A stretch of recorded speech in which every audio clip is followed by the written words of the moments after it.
Inilah yang saya kalau macam dengan anak-anak saya ni, saya memang daripada awal saya dah cakap dengan suami kita kena sangat rapat dengan orang kerana dan jangan sampai mereka ada gap dengan kita.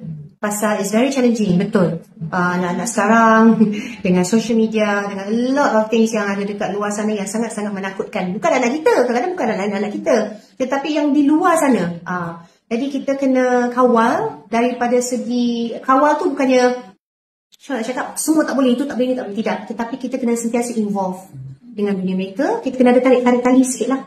Tak boleh tidak memberi, tetapi tidak boleh melepaskan. Biar mereka yang datang pada kita. And at the same time, saya memang, kalau macam anak-anak daripada kecil, saya memang involve, saya tahu dia orang kawan dengan siapa. Itu saya punya approach lah. Dengan parents mana semua saya kenal. So that saya tahu dia punya circle macam mana. So kalau macam circle yang saya tengok ada orang yang macam, okay, I think kena limitkan. Jadi, tapi bila saya kata limit pun, saya kena bagi sebab yang hukum. Supaya mereka faham. You have to talk to them as an adult. Supaya mereka faham. Kan? Macam tu Masya, she's already an adult. Kita sentiasa doakan anak kita sentiasa selamat dan berada dalam lindungan Allah SWT. And at the same time, kerana itulah saya daripada awal dulu menjaga. Supaya mereka tengok sebenarnya inilah, I'm not saying that I'm perfect, tidak. Nak kena tunjuk yang benda-benda yang baik-baik lah. Saya pun ada khilaf saya juga kan. Jadi saya sentiasa bercerita dengan diorang.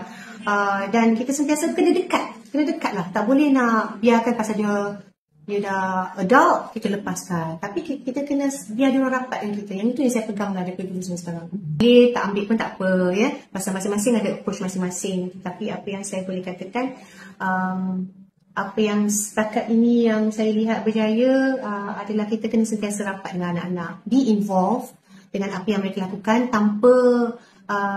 tanpa menjadi terlalu apa orang kata menghalang. Tidak. Be involved maksudnya kita kena sentiasa support, tahu minat mereka, dan kita pun sentiasa kena top up our knowledge juga tentang the current situation, teknologi semasa, apa yang masalah-masalah sosial yang sekarang berlaku, supaya apa yang diorang katakan, lenggo-lenggo mereka semua kita tahu. Jadi kita sendiri dah boleh buat prevention.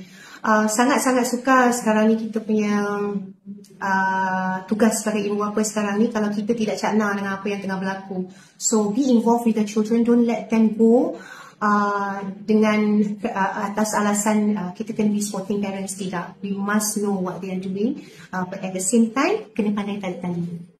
Nak dengar boleh, tak nak dengar tak apa.